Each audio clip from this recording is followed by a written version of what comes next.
Hello everybody, welcome to yet another episode of Across the Goal Line, coming to you live right here from the field. Corey Maines, and as always, Luke Goddessart is here as well. How are you today, Luke? Pretty good, Corey. Very, very excited. Football is back. Training camp just started today. We'll get more into that here in a little bit.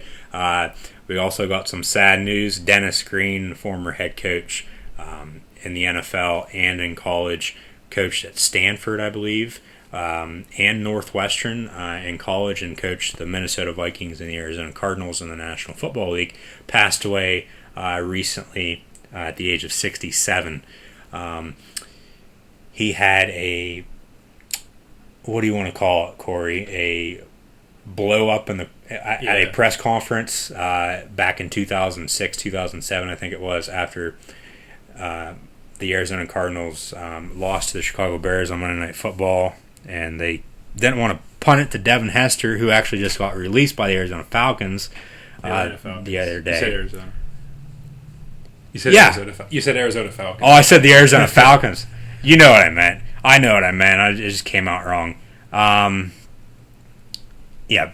Hester played for the Bears at the time, and the Arizona Cardinals didn't want to punt it to him, and they ended up punting it to him, and he returned it for a touchdown. So Dennis Green got all mad at his press conference, and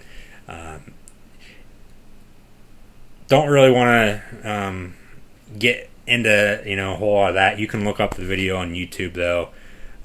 Just type in Dennis Green press conference. It should be the first thing to pop up. But yeah, Hester, he's been playing on a couple different teams since then, but he just got cut by the Atlanta Falcons, not the Arizona Falcons. Before I send it back to you, Corey, too, I also want to say we here Across the Goal Line need your questions. We're going to be doing a Q&A interview towards the end of August. We're not sure on the exact date yet, and we need as many questions as possible. It could be anything. So feel free to send your questions to us by commenting on our post on Facebook, tweeting us back on Twitter, commenting below our post on Instagram, or you can even message us through all those social media outlets as well. I also want to say we have some great news to bring to our listeners. We are in the process of creating merchandise for Across the Goal Line. We're creating T-shirts and hats, and we'd like to know who wants one. If you'd like a T-shirt or a hat, you can also let us know by commenting on our Facebook post, tweeting us back on Twitter, commenting below on our Instagram post, as I said earlier, just a little bit ago. And you can also email us if you'd like one. We're not sure on prices yet. Like I said, we're still in the process of getting everything situated, and we'll let everybody know when they arrive. So just be sure to keep an update on our Facebook, Twitter, Instagram pages, and if you want one, let us know. All right, today the topic list features many unusual things as we tackle the Tour de France that recently concluded here, along with Canadian and arena football. And for those, we will highlight the differences between those and the NFL, as well as how their respective seasons are going so far.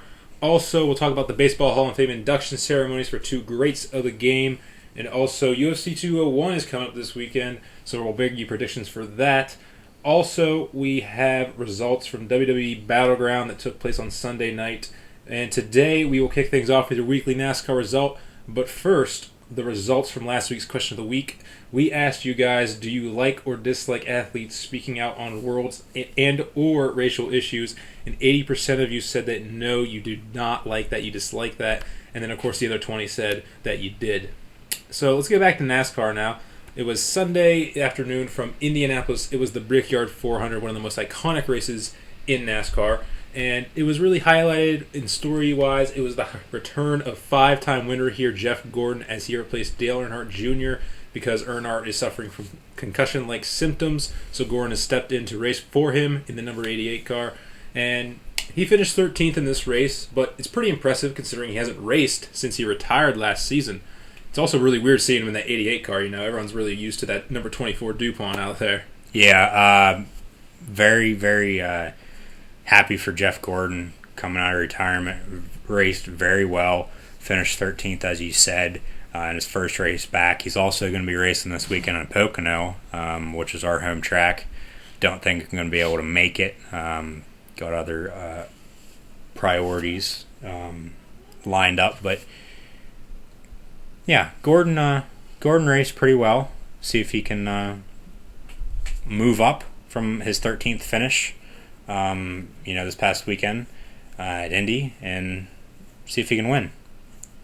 All right, the guy who did win here at Indianapolis this week was Kyle Busch, and he had the right to kiss the bricks at the end as well, as he absolutely dominated Indy all weekend. Because not only did he win this race, he also won the Xfinity Series race as well. Not to mention that he also won the poles as well in each of these races, I do believe. You're not quite sure about that. I think he did. I think I read that he did. Yeah, I don't know if he won the poles or not. I can't remember. Either way, he dominated the race, as I mentioned. He led for 149 laps out of a total 170. So he was not in the lead for 21 laps of this race, which is just ridiculous. And he became the first man to win consecutive races at Indianapolis since Jimmy Johnson, your boy, in 2008 and 2009. Yeah, Kyle Busch won both races at Indy last year and won both races this year. And then, as you said, Jimmy Johnson, my favorite driver, finished third. He's getting back into the swing of things. He hasn't really raced well lately, but hopefully he can maybe get another win underneath his belt before the chase starts. I mean, he's already in the chase. He already has 2 wins earlier in the season. So pretty much right now he's just testing out some tracks and see if he can get his 7th championship. Yep, this is another race that was another kind of uninteresting because it was dominated by just one guy the whole time. Except this time, the guy actually won that dominated the race. Recently, we've had guys who have been leading hundreds of laps, but they've been finishing outside the top 5, like even outside the top 10, some guys. So, nevertheless, Busch, he's been great all season. I mean, just last week he led 133 laps at New Hampshire. So he's been doing it consistently all year.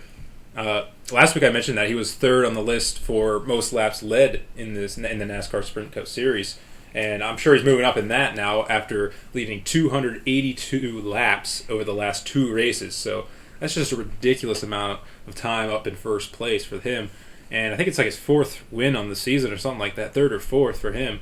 I know he won 2 in a row to begin this, or right at the beginning of the season, but I haven't been keeping track about his win totals. But he has a bunch of wins this year. But as you mentioned, Luke, next week they head to Pocono again for yet another race, as they were just there a couple weeks ago. And again, Jeff Gordon, you said he will be in for Dale Earnhardt Jr. Pocono's, of course, how our old little inside joke hashtag get Luke to a NASCAR race started, but you already mentioned that it's not going to happen this time. Yeah, not going to happen. The Clearfield County Fair is actually in town next week. We're still going to be recording next week and getting an episode out to you guys. We're actually going to be bringing you 2 episodes next week, a Best of July on Sunday, hopefully there sometime since it's the last day of the month. And then, next Friday, I think it's August 5th, we'll get our episode 17 already out. But yeah, Clearfield County Fair is in town next week. One of the well-known county fairs in the state of Pennsylvania and nationwide, really. Have had some big-name acts pretty much every single year. This year we got Ryan Pelton, who is from Clearfield. He is a Elvis impersonator, probably the best Elvis impersonator out there. And then on Wednesday night you have Creedence Clearwater it's Revisited, excuse me.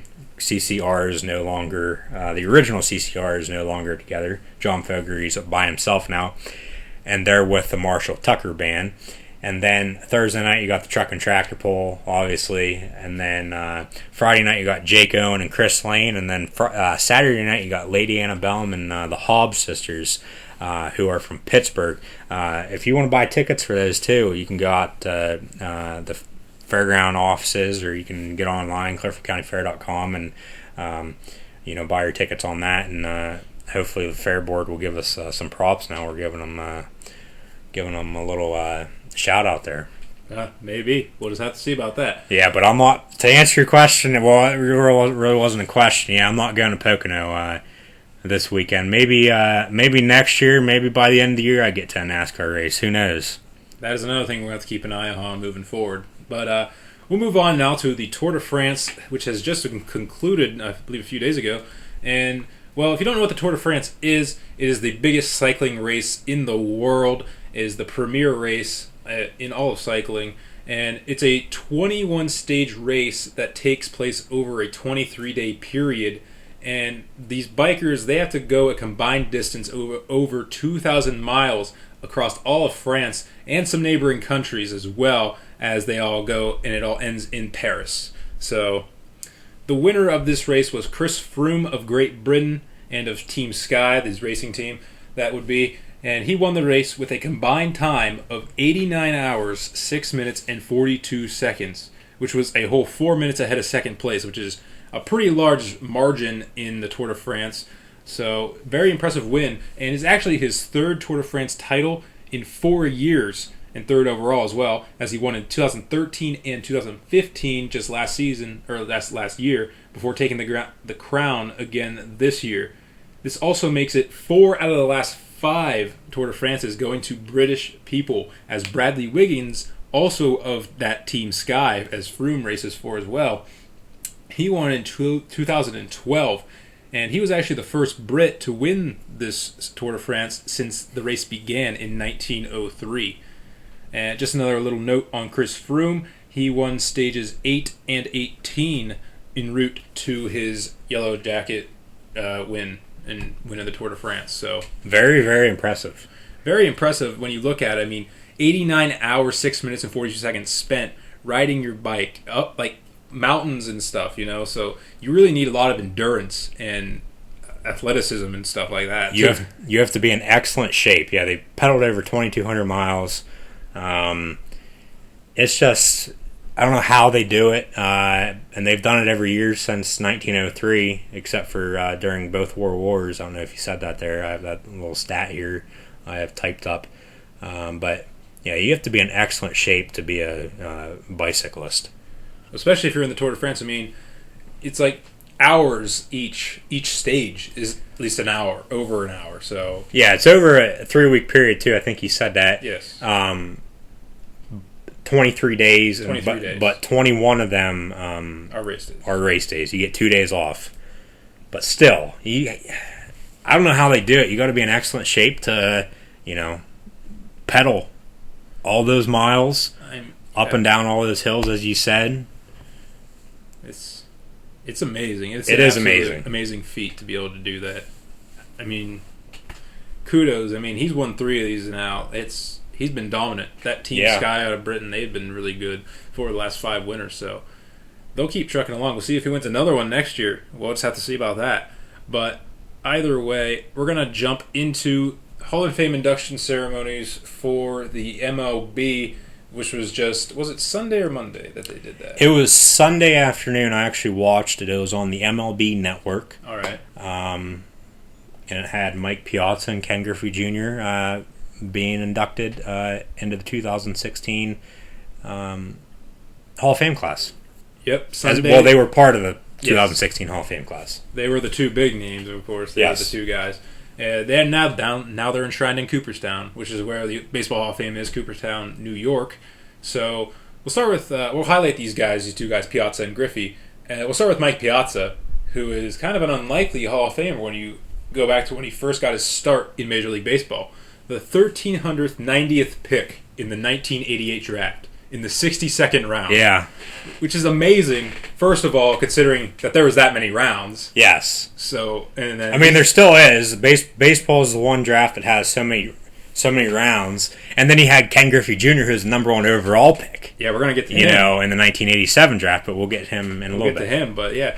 It's just amazing. 1,390th. Like, there's more guys after him even. So, of course... You need all those picks because, of course, all these organizations have single, double, and AAA teams to fill out as well. Which a lot of these guys go. So minor league affiliates. Yeah. So a lot of these guys in the draft end up going there and being the mainstays for those, trying to make it to the big leagues. But Piazza made his way through. He was drafted by the Dodgers. Didn't mention that in the initial, but he was drafted for the Dodgers. And one of the best catchers in baseball.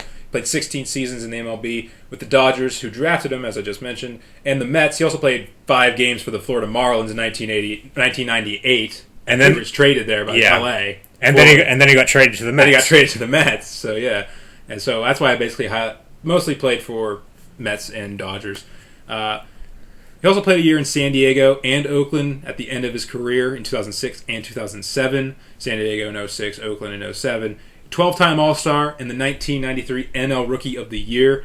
And he makes Cooperstown in his 4th chance being on the ballot. And his 427 home runs are the most by any catcher in MLB history. And he's a great batter. He had 10 straight Silver Slugger awards from 1993 to 2002 rather. So he's a great offensive catcher, but he's pretty good behind the plate as well on the defensive end. You have a wrong stat there, Corey. I don't know what source you used. He had 427 career home runs, 396 as a catcher, which still is a record that stands today by a catcher. So I just wanted to clarify that. I mean, well, he's a catcher / first baseman, so I'm putting that all under that. Okay. So technically, he's still a catcher, so it counts, I would say. That's all I got for Piazza. Do you have anything to add for him? Career batting average of 308, 12-time All-Star, as you said, 10-time Silver Slugger Award winner. 10 straight. And he also hit a home run on September 21st, 2001 at Shea Stadium when he was playing for the Mets right after 9/11. That really gave the city hope, as a lot of people would say, especially with everything that happened, 10 days prior with the attacks of 9/11. One of the highlights of his career. For sure.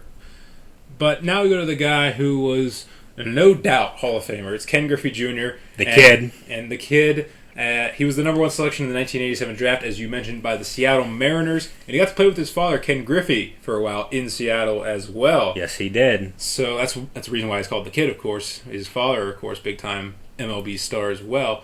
He played for 22 seasons in the majors with the Mariners, the Reds. He also played a year for the White Sox as well in the middle there. Before he went back to Seattle, I think, to retire as well. Yes. I think that's how it went. Yeah, it was Seattle for 10 years, and then Cincinnati for about 8 years, and then Chicago for about a year. It was literally 1 year. Might have been 2. I could be mistaken. I think it's 1. And then he went back to Seattle for the last 2 years of his career. Yeah, he was a shoo-in first ballot Hall of Famer. He got 99.3% of ballots, 3 short of being unanimous, which no one has ever done. His 99.3 is actually the most by any guy on the Hall of Fame. Yeah, he broke Tom Seaver's percentage record, which was about 98%, I believe. And whoever the people were that did not vote for Griffey Jr. to be unanimously elected in the Baseball Hall of Fame, what the hell is wrong with you? Yeah. Ken Griffey Jr., career batting average of 284, over 2,700 hits, 630 career home runs, which is 6th on the home run list. And as you said, he played with his father when they were both in Seattle.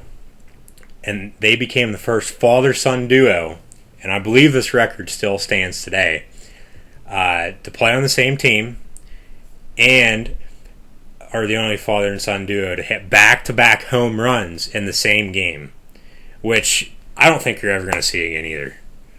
Doubtful. Definitely doubtful. More about Griffey, 13-time All-Star, was the MVP of the American League in 1997. We talk about his power, that 630 home runs, 6th on the all-time home runs list, but he's a great fielder as well. He 10 was. straight Gold Glove awards from 1990 to 1999. Going back to his home runs, he led the majors 4 times in his career.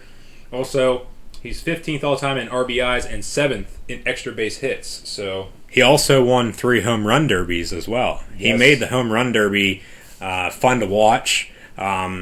He'd always wear his hat backwards, and you're damn right now I'm wearing my hat backwards too. Just like the kid always did. He made that fun to do too. So, yeah, Ken Griffey Jr. And Mike Piazza, 2 greats where they belong in Cooperstown and the Baseball Hall of Fame.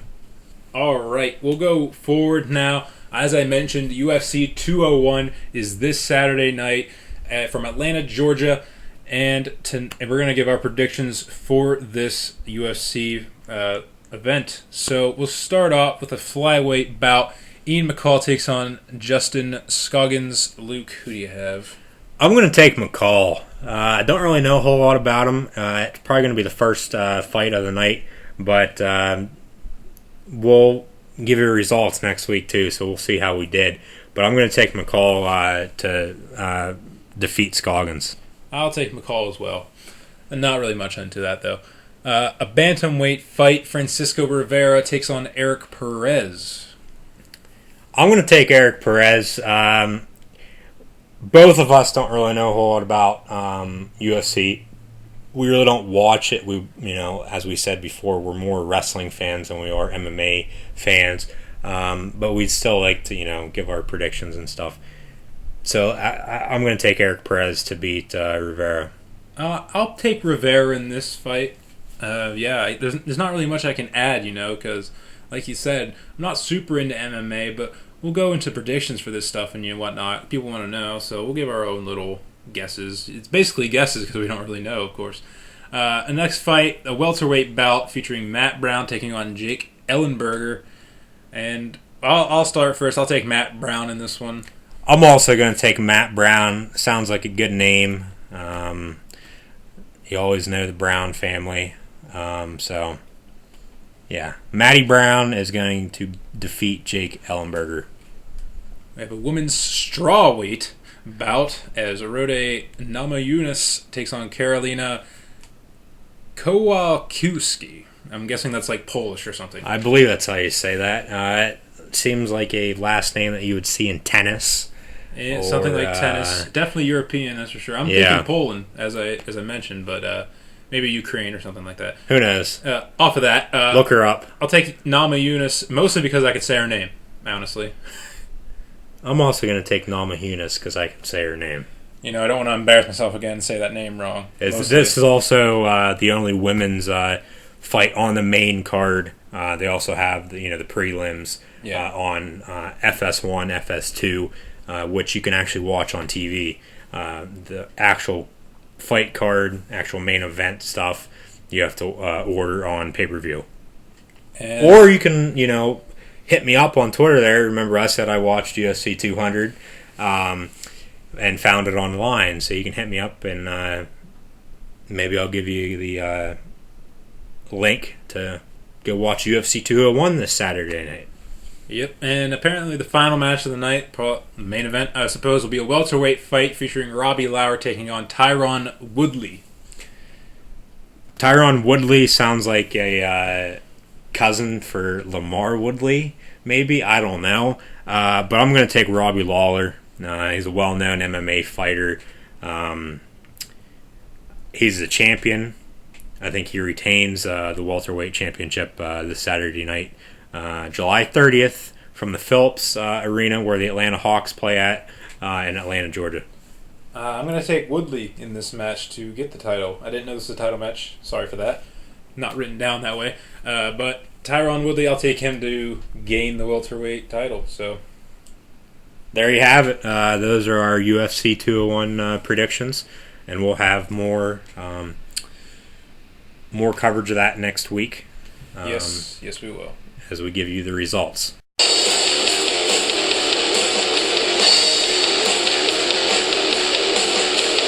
Do you like what you hear? If so, you need to check out Silence Our Perdition, a metal band from Clearfield, Pennsylvania. They're fairly new in the music industry, but they're on the rise. Some songs include Slaves to Obedience, Never, Six, Left and Solace, and An Untold Story. Be sure to like Silence Our Perdition on Facebook and follow at SO Perdition on Twitter. You can contact them on either Facebook or Twitter. Do you like sports cards, video games, or collecting interesting items? Then Pastime Collectibles is the place for you. Pastime Collectibles is a collectible store in Clearfield, Pennsylvania.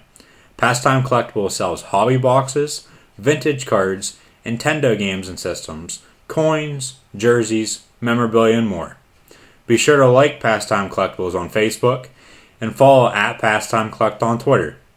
You can contact them by calling 814-762-1410 messaging them on either Facebook or Twitter, or you can even email them at pastime.collectibles@gmail.com. Football is back as training camps have started all around the league, and we are both really excited as football comes closer and closer to beginning again.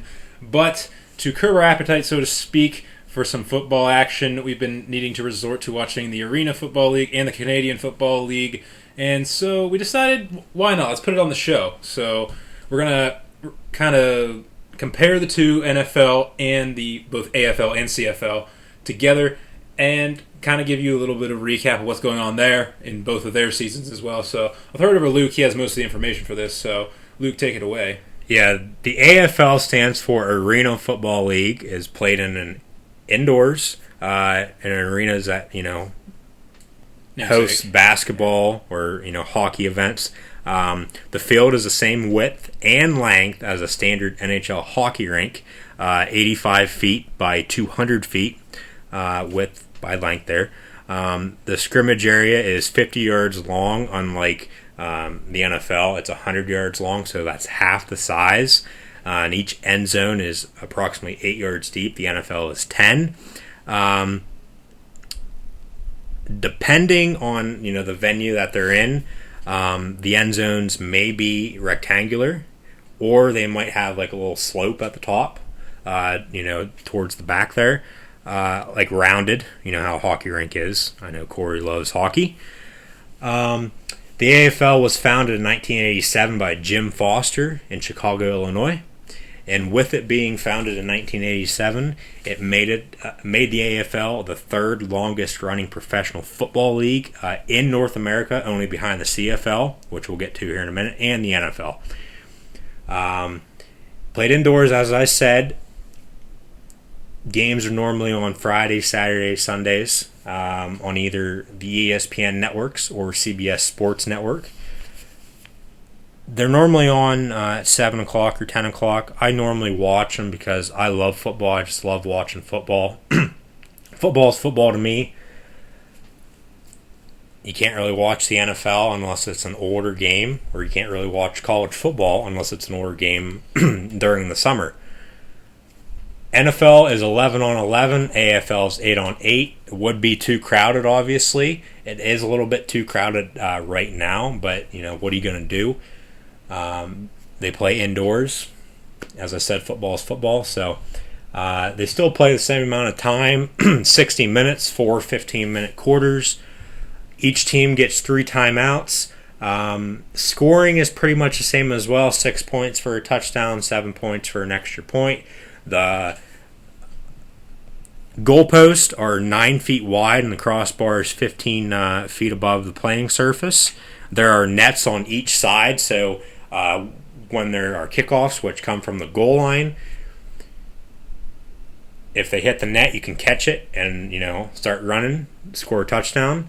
And they have to get across the goal line though to score a touchdown. Hence our name, across the goal line. Yeah, what was I saying? I was going to say something there. Scoring's the same. 6 points for a touchdown, 1 point for an extra point. Field goals are still 3 points, but if you drop kick a ball and it's good, you get 4 points. There is no punting though. Obviously playing indoors, you don't want anybody to get hurt. There are no nets or railings on the side. So a player could go flying into the crowd if it happens. Some people who have played in the AFL include Jay Gruden and Kurt Warner. Yes, Jay Gruden was both a player and coach in the AFL. Played as a quarterback. His brother is John Gruden, head coach for Tampa Bay Buccaneers and the Oakland Raiders in the NFL. He is an analyst for ESPN Monday Night Football now, as he will be joined by a new partner on Monday Night Football this year, Sean McDonough. Mike Tirico left for NBC. We got the Olympics coming up on NBC. That's what everybody thought Tirico was leaving for. We'll have to find out and see. Yeah, Jay Gruden, as I said, was a quarterback. He also was a coach. in the AFL.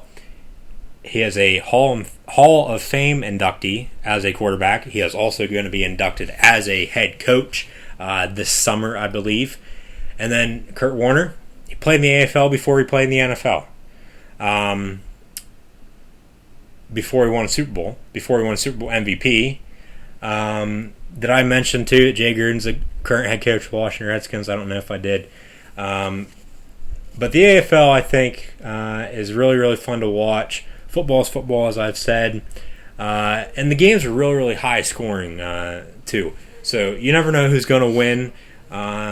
Some scores for this season include Orlando defeating Portland by a score of 53-50, Jacksonville defeating Philadelphia 59-41, the LA Kiss defeating Cleveland 49-42, Orlando defeating Jacksonville 63-56, Philadelphia defeating Cleveland 67-50, Arizona defeating Jacksonville 75-68 in overtime, Orlando defeating Arizona 77-59, Cleveland defeating Tampa Bay 70-63 in overtime, Arizona defeating Philadelphia 80-63, and Philadelphia defeating Cleveland 83-62. Just some of the scores from the 2016 season that is 18 weeks long. There are 8 teams. I don't know if I mentioned all of them. I was just going by some of the top scores. There are 8 teams: the Arizona Rattlers, the Cleveland Gladiators, the Jacksonville Sharks, the LA Kiss, the Orlando Predators, the Philadelphia Soul, the Portland Steel, and the Tampa Bay Storm. I believe Bon Jovi owned the Philadelphia Soul there for some time. I don't know if he still does. But yeah, as I said, it's an 18-week long season. Each team plays 16 games and has 2 bye weeks. In the NFL, you only get 1. In the CFL, you also get 2 bye weeks. I'll get into that here in a little bit. Their season started on April 1st, the day we put our first episode out there, which is a little bit of history lesson there. The season culminates here coming up. Should be before the NFL regular season starts with the Arena Bowl, which is the AFL's Super Bowl. I believe they're coming up on Arena Bowl 30, or they might have already passed Arena Bowl 30. Could be mistaken on that. But to get to the Arena Bowl, obviously I have to play in the playoffs. The playoffs, I think it's stupid for the AFL somewhat because all 8 teams participate. Maybe the 2 worst teams, by record at the bottom there, shouldn't qualify for it, but, that's just my opinion. Seeding is based on, each team's record. I believe Arizona and Orlando are the 2 best teams in the East and the West right now. And Week 18 is actually this weekend. So, as I said, the season is coming to an end. Players do get paid, though, to play football indoors. I didn't believe it at first, how much they actually get paid, but they probably could make a living off it if they, spent their money the right way and saved some of it. The league minimum for a player in the Arena Football League is $31,000 a year, with the average salary coming in at about $80,000. I'd assume coaches make about the latter part of that. I could be mistaken, though. Moving on, let's get into the Canadian Football League. The Canadian Football League was founded on January 17th, 1958 in Montreal, Quebec, Canada. There are 9 teams separated into 2 divisions, the East and the West, just like the AFL. The NFL has the AFC and the NFC. Don't want to confuse anybody out there. AFL stands for Arena Football League. When the AFL and the NFL merged back in the late 1960s to form the NFL, that was the American Football League and the National Football League. So I don't want to confuse anybody out there. Well, just figure I'd throw that out there if you're confused. But the East has 4 teams in the CFL, and the West has 5. The teams are the British Columbia Lions, the Calgary Stampeders, the Edmonton Eskimos, the Hamilton Tiger Cats, the Montreal Alouettes, the Ottawa Red Blacks, the Saskatchewan Roughriders, the Toronto Argonauts. Argonauts, Corey's still with me here. He hasn't fallen asleep yet. And the Winnipeg Blue Bombers. Nine teams is an odd number. Maybe they can get another team to make it an even 10. We'll have to see about that. Their season is 20 weeks long. 4 weeks, pretty much 3 to 4 weeks longer than the NFL. Really, the NFL has 17 weeks. Each team gets a bye, as I said. So really only play 16 games. The AFL has 18, has 2 bye weeks. With those 8 teams. And the CFL runs from late June to early November, so they do run into losing people to the NFL, to college football. I ain't going to watch it when college football and the NFL start back up, unless there is nothing else on TV. I know I have my shows I watch on TV as well, but we'll have to see about that. Like I said, I probably won't. Each team plays 18 games and also has 2 bye weeks. I mentioned that a little bit ago there, just like the AFL. And their postseason is 3 weeks long, and their Super Bowl is called the Grey Cup, which is around Thanksgiving. Now they have a bigger field than both the NFL and the AFL. So they play 12 on 12. Their field is 110 yards long by 65 yards wide. End zones are 20 yards deep, so twice the size of an NFL end zone. Goalposts are at the goal line, right at the start of the goal line, so just how the AFL and the NFL used to be back in the 1950s and 60s is how the Canadian Football League still operates. Games are always close. You should really check it out. I don't know if I mentioned their games are on TSN and ESPN Family Networks. Then they run, Thursday through Sunday, just like the NFL does as well. As I said, games are always close. Here are some scores from this year's season. Montreal defeated Winnipeg by a score of 22-14. British Columbia defeated Calgary 20-18.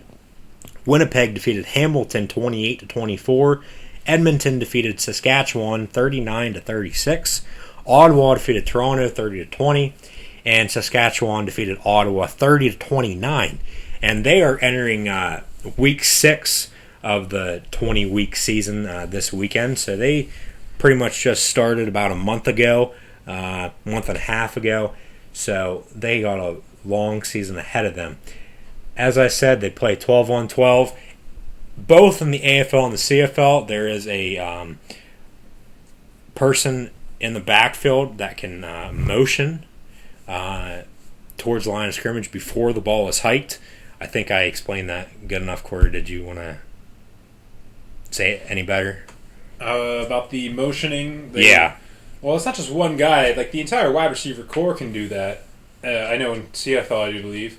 They can be in motion. They get to basically a full sprint on the line of scrimmage by the time the quarterback hikes the ball, which is very interesting because that makes it a lot harder to be able to defend that, of course, if you're a defensive player like a cornerback, because now you have to defend a guy that's already at almost full speed. So you have to really be able to adapt to that, and it makes it a lot harder. Well said. Before I quit here on the CFL, I'm not really going to say a whole lot about the NFL. We're really just comparing the AFL and the CFL to the NFL and how they all relate in some shape or form. The average salary for the CFL player is about $80,000 a year. And then the starting quarterback, whoever that may be, I got 2 notable ones who have played in the CFL coming up here in a short bit. I know they didn't make this type of money back then. Maybe they did. I could be wrong. I don't know. But right now, in today's CFL, the average starting quarterbacks makes between $250,000 and $400,000. Coaches will make, I'd assume, anywhere from $80,000 to that $400,000 per year.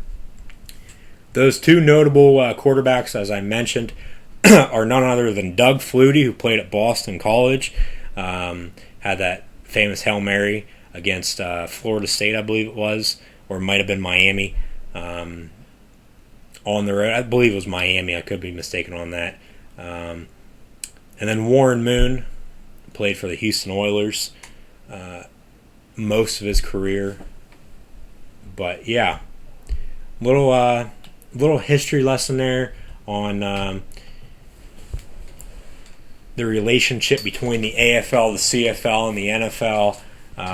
Best way I could possibly explain it. As I said, you can check out their games on TV on ESPN Family and Networks, CBS Sports Network, TSN, which is the ESPN Canadian version. So, yeah, we'll leave it at that. Real excited, though, about football being back because we've had to watch this, which there's nothing wrong with watching it, but we're used to watching college football every Thursday night, every Friday night, every Saturday, and then you got the NFL on Thursday nights all day on Sunday, and then Monday Night Football. So, real excited about football being back, and we'll have more with football here in a couple weeks. We'll be giving you our football preview for both college and the NFL. All right, with that being said, it's time for us to finally get into WWE Battleground, which is on Sunday night. And it was surprisingly a very good pay-per-view considering all of the weird things that were going to happen after this, considering the brand extension draft. Some of these matches were they seemed pointless in a way because of separations amongst the opponents, separation amongst teams in some of these matches, but still very good overall pay-per-view in the end.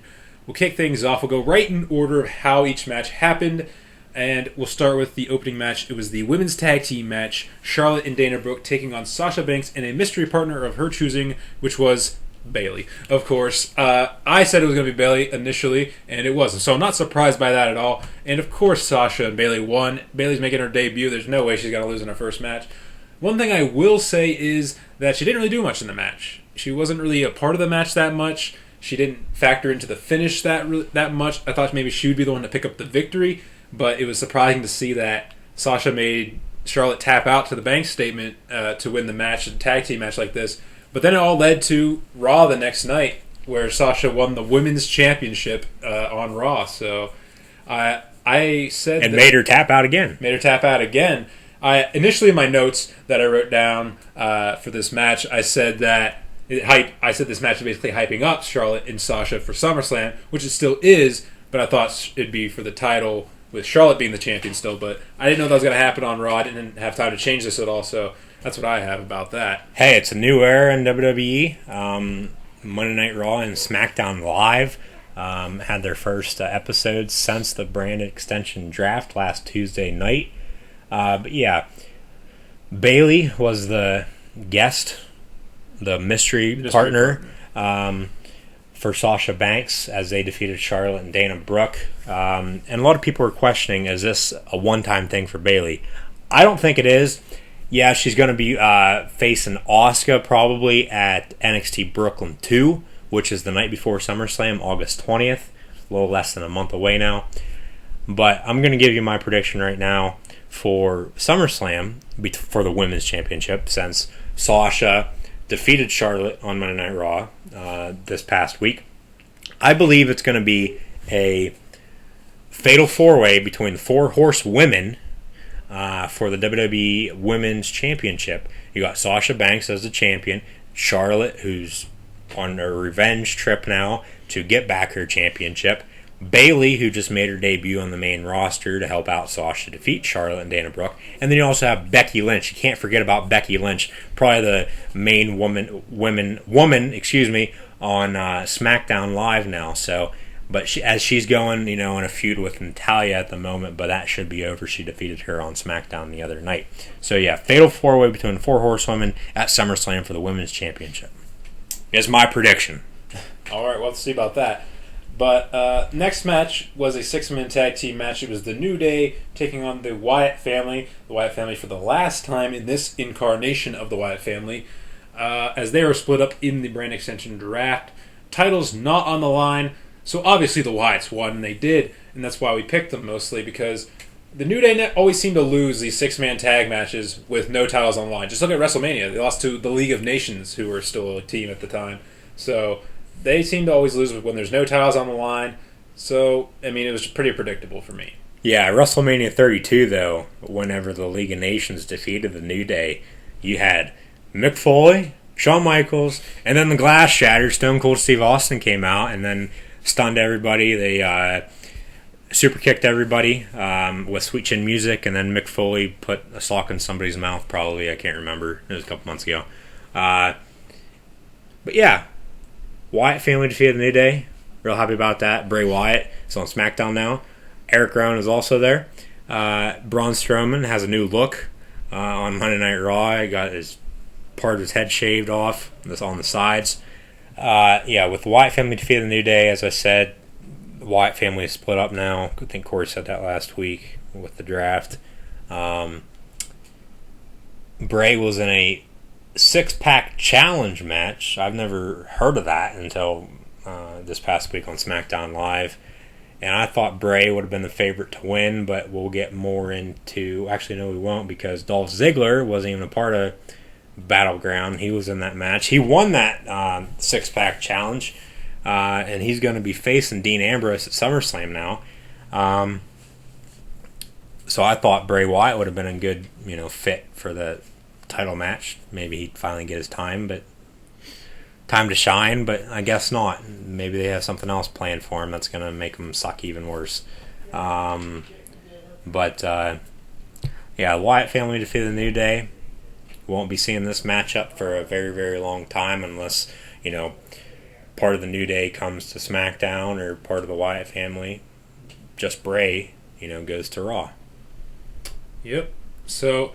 Now, the next match on the card that happened was one of the predictable matches of the night. Rusev took on Zack Ryder for the U.S. Championship, and of course Rusev won. I'm pretty sure almost everybody knew this was going to happen. There was no real question, I don't think, because these guys are on different brands now, so it didn't make sense if Ryder won and then brought the title to SmackDown. Then SmackDown has multiple titles, the U.S. and Intercontinental. It didn't make any sense. It was a decent match. I mean, Ryder put on a pretty good performance, I would say. Unless they would have had Darren Young defeat The Miz, and then, because Darren Young's on Raw. But yeah, I agree with you. It didn't make any sense. Didn't make any sense. But yeah, after that match, Rusev beat down Zack Ryder, kept beating him up after the match, and then it led to Mojo Rawley coming out, and now the Hype Bros are probably officially a thing, especially if you watched the intro to SmackDown last night, because they had them, together. In the intro. In the opening clip, yeah. So that only makes sense now.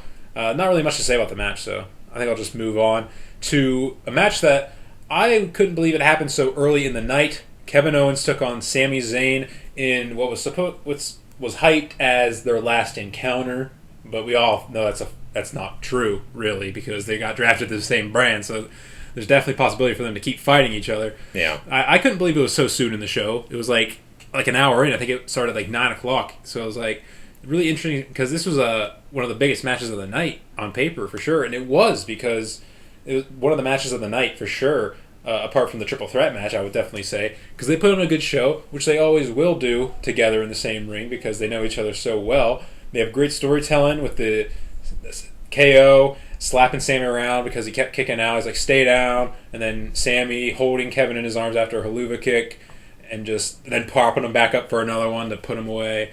And also amazing spots, that brain buster on the apron by Zayn onto Owens. I didn't mention this. Zayn won the match. I didn't mention that yet. But yeah, Sami Zayn won this match, surprisingly for me, I think. I don't know. It could have gone either way, but Sami Zayn gets this one. And with that, it kind of makes it, they're going to have a match at SummerSlam because Kevin Owens won the first one, Sami Zayn was the second one. So now that they have to have a rubber match at SummerSlam. Yep. So that whole, this is their last meeting together, doesn't look really true at all. And we all know it's probably not going to be. I don't know what to say because you said it all. They'll have another match at SummerSlam. All right. Now, an interesting decision. I don't know if you're familiar with terminology, but some people call some matches piss break matches, where there's no action. You can go to the bathroom, get snacks or whatever, because this match is not worth anything. Becky Lynch versus Natalya. That's what I did on Sunday and last night on SmackDown, because they faced each other, both times. Yeah, this was the match that was definitely the old piss break match because it didn't really mean anything on the surface. Natalia won, which is also interesting because it didn't really make sense. This feud doesn't really make sense to begin with. But Becky won on SmackDown in the rematch, so, going back and forth.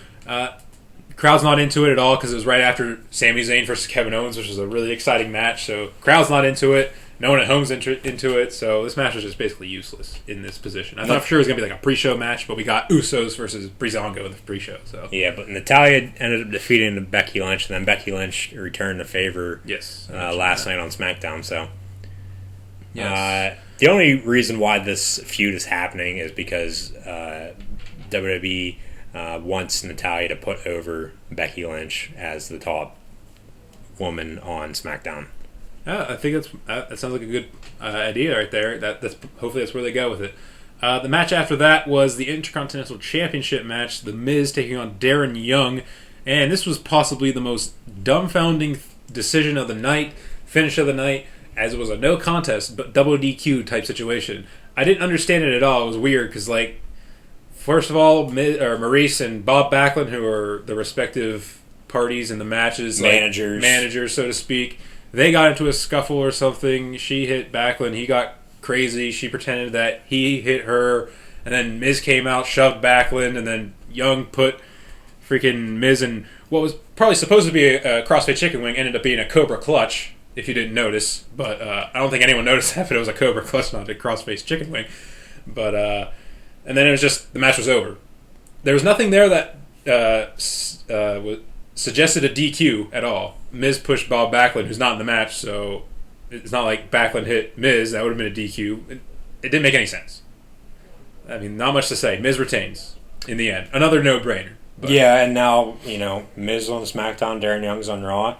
Match can't happen now. You can't have these two going at it. So Randy Orton was on Miz TV. He was also on the highlight reel on Sunday. Yes.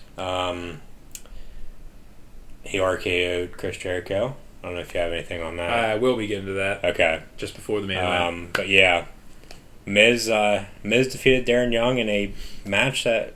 Well, he didn't defeat him. He just retained the title. Well, yeah, he's still a champion. In a match that, no one really cared about. No one cared about. I mean...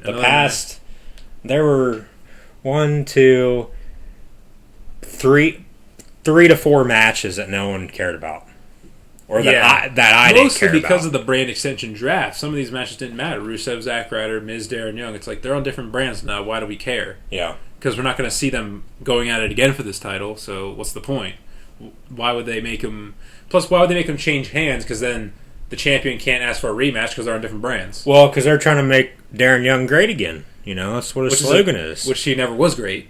No. He was a tag team champion only. That doesn't make you great. Yeah. So... either way, unless they have him go up against Rusev now for the U.S. Championship, that'll be a match that no one wants to watch either.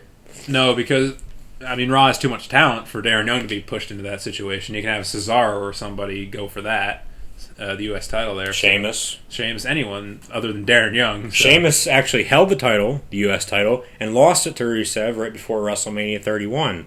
And then Sheamus went on the shelf with an injury, and then Cena beat Rusev at WrestleMania 31, and then Sheamus came back the night after with his new look, his braided beard, and his new haircut, and he's growing his beard out. He doesn't have the braids in his hair anymore, but his hair is still the same. I don't know if I don't like it or still like it. I don't know.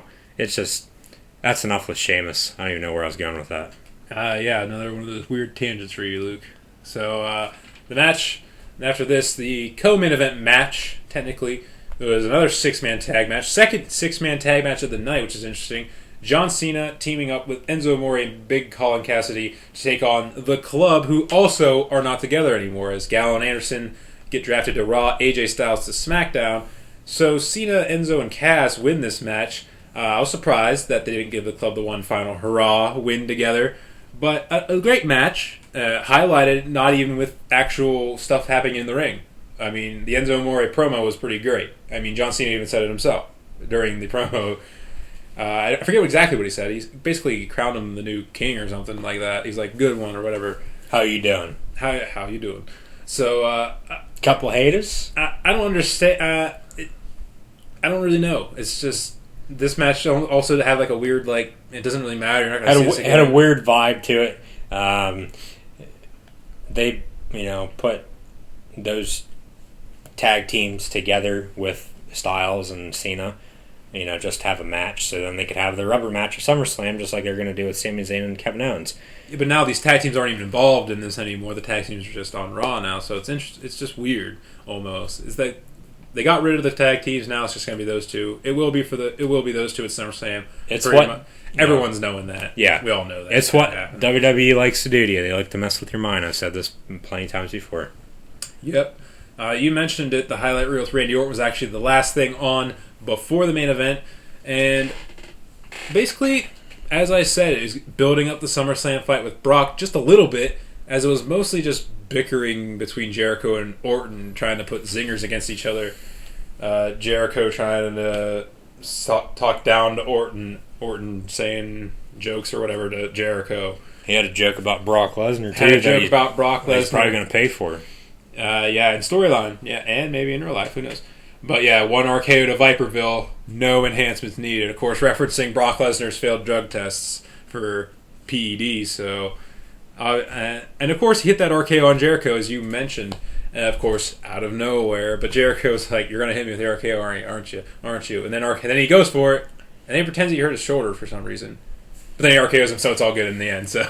But then he actually, I believe he did hurt his shoulder last night on SmackDown in the match with The Miz. He was holding it pretty good. He might have been selling it though at the same time, but he just came off a shoulder injury that sidelined him for 9 months. So, and that was his first match back. Last night on SmackDown too against The Miz. He came out from Miz TV.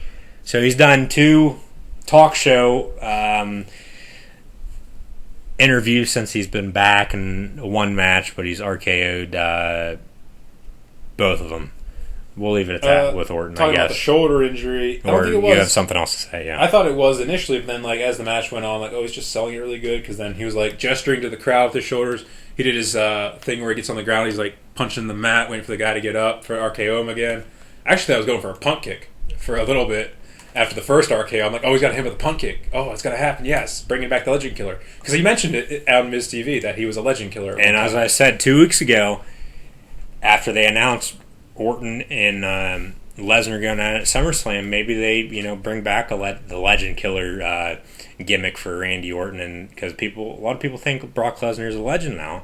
So, I don't think they're going to have him punt kick anybody though, because if they don't let Seth Rollins use a curb stomp anymore, they're not going to let anybody punt kick somebody in the head, because they're too worried about somebody, breaking their neck or, getting severely hurt in the head/neck area, which, I can understand why, but at the same time, look at the stuff everybody does on the independent scene, in Ring of Honor, in New Japan, in TNA as well. I mean, TNA, you really don't see a whole lot of good moves, but even PWG, they do stuff that blows your mind. That's why I always hear them chant, "Holy shit, holy shit." So they're obviously, I don't think they're going to let anybody punt kick. They're not going to let Orton punt kick anybody. In WWE, no. Elsewhere, yeah, you can probably do that all you want. But yeah, now we'll leave it at that. As we move on to the main event of the evening, it was the Shield Triple Threat match. Dean Ambrose taking on Roman Reigns and Seth Rollins Triple Threat match, which Dean Ambrose won, which you pretty much alluded to already as you talked about the SmackDown main event. Dolph Ziggler winning the six-pack challenge match, and he will face Ambrose at SummerSlam for the WWE Championship. And Ambrose won this match, and I thought it was going to happen. I predicted it. A great match, of course. These 3 guys obviously know each other very well. Good chemistry in the ring together. Lots of good spots. Reigns getting the double powerbomb through the table, kind of like a Shield thing, except he wasn't the one being the one powerbombing the guy, which is normally how it was in the Shield. He's the one who gets powerbombed through the table, which everyone loved in the arena, I know, because no one likes Roman Reigns. And then all the combos, they had the bunch of combos in there. One guy did the thing, and then the other guy did the other. I forget what it was exactly. It was a super kick, and then Ambrose does his off the rope clothesline thing, and there was a whole bunch of great things like that. Yeah, they went back back and forth. Ambrose did his clothesline thing, hit somebody with the dirty deeds, and Reigns speared somebody, and Rollins might have super kicked somebody. I think he pedigreed somebody though too as well. He pedigreed Roman. Roman kicked out. I know that. But at the ending was actually Roman speared Seth, but then Ambrose dirty deeds Roman afterwards to win the match. That was the actual ending of it. But they needed Ambrose to win this match to advance the storyline that SmackDown has the champ and Raw doesn't. You know, like that's the big thing.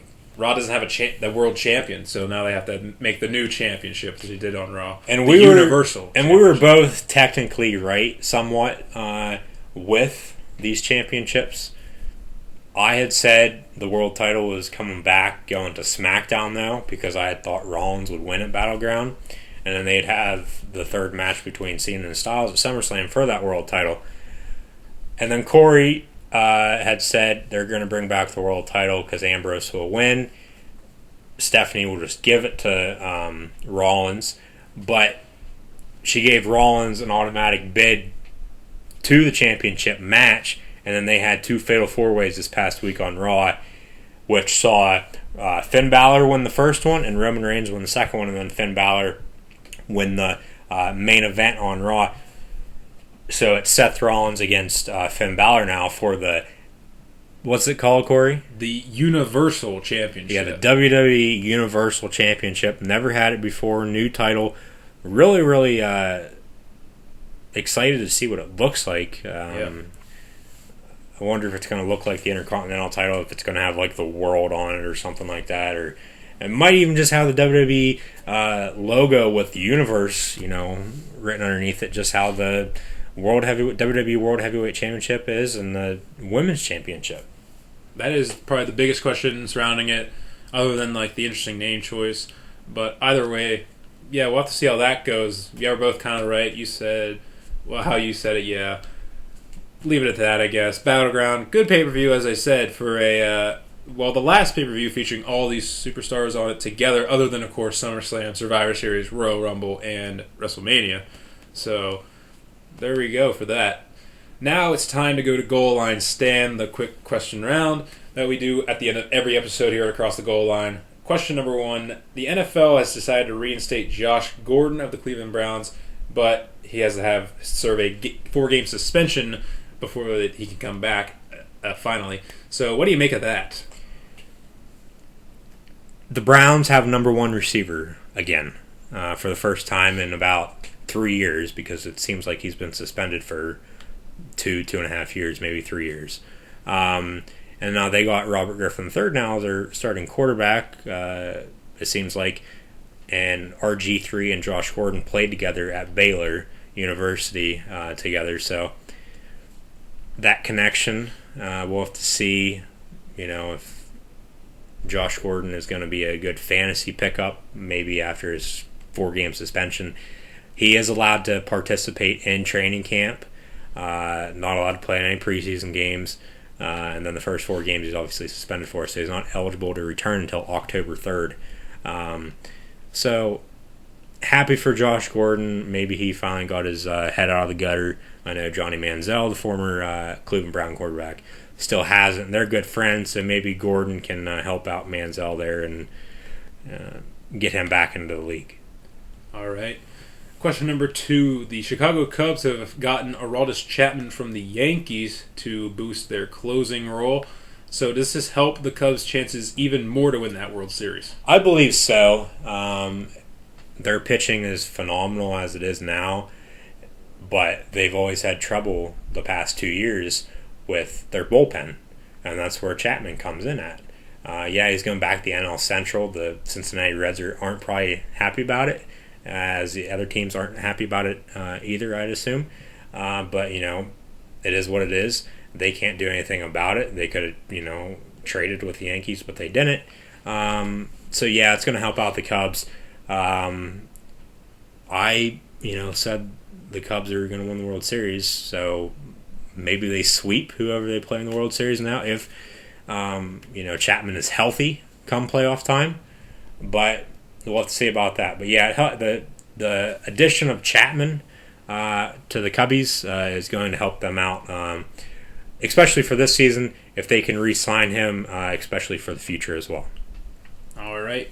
Final question for Goal Line Stand is that the NFL has recently instated changes for the consequences for violating the concussion protocol, and it includes fines between $50,000 and $150,000 for a first offense of it, and at least $100,000 for a second, and then going upwards for more of them. Also, teams can possibly lose draft picks for violating the concussion protocol. So, do you think this will help with the concussion problem in the NFL? Like guys going out there while they still have concussion-like symptoms and concussion-like things, and ended up hurting themselves even more and shortening their careers. Is this for players being fined or teams being fined? I think this is for teams, I do believe. Okay, because I was going to say $150,000 is a lot of money for an average NFL player. Yeah, they do make millions, but some of them like to blow money and not save it, or they don't know how to spend their money wisely, I should say. So it's better that you said the teams will be fined and maybe loss of draft picks as well. I think it will help with concussion issues in the National Football League. Recently, about 5 to 8 years ago, it was still head-to-head contact week in and week out, and the players were still playing through it, but now you have to go through concussion protocol on the sidelines and the locker room and whatnot. But yeah, I think when they, hand down a fine or even come out with a statement like this saying they're going to do that, yeah, I think a lot of people are going to back off. But in time, since that, 5 to 8 years, people have backed off. You have seen in games, both in college and the NFL, players will back off last minute and not, have that head-to-head contact. Because you can break your neck, doing this as well. Plus getting a concussion, if you break your neck, you can die. If you get a concussion, if you ever watch the movie Concussion, just go watch the movie Concussion. You'll see what it does to you, does to your body. Number of players have taken their own life, for having so many concussions during their playing days. So, yeah, I think with the NFL coming out with this statement, saying they're going to be fining people, suspending people, possibly taking away draft picks or teams, coaches, not managers, the higher ups, the owners, the presidents are all probably obviously going to be telling their players this as well, that they could be getting cut from the team if this happens a number of times. So yeah, NFL coming out with this statement is going to slow down, I think the best word is, with people getting concussions in the NFL. All right. The best way I can explain it. All right, there you go. There you have it. Off the top of my head, off the top of your head. I did not know anything about this or anything about this question that Corey was going to ask me until he just did a number of minutes ago. Yeah, that's the thing about Goal Line Stand. Sometimes it's just kind of questions that you don't know. Sometimes you don't know much about. You have to be on your feet. You have to be on your toes in this situation. So that's what I like about it. So. Now for the question of the week this week. Of course, you'll be able to vote on our poll for this question on Friday when the episode comes out. So the question of the week this week, with the Olympics coming up real soon, we wanted to ask this question. So in your opinion, what would be better, winning a title in your respective sport or winning gold for your country? Can I say both? Sure, why not? You can. We won't give the option to the poll, but you can, I guess, Luke. No, I would say winning a medal in the Olympics, if it's bronze, silver, or gold. You get to represent your country, our country being the United States of America. The land of the free, home of the brave. I have to say, winning a medal in the Olympics, because maybe you can only go to the Olympics. Maybe you're only awarded to go to the Olympics one time, or maybe you only qualified to go to the Olympics one time. Your respective sport, you could be playing in the Super Bowl or the Stanley Cup playoffs, or the NBA Finals, or the World Series, and baseball is not in the Olympics anymore, or whatnot. So I'd say winning a medal in the Olympics just because you can do it any time possibly in the sport you play. Winning a gold for your country or any medal, just like you said. I think it's a little more important because it is for your country, as you mentioned. Also, like you said, Olympics only every 4 years, so you're very limited in the amount of times you have for this opportunity.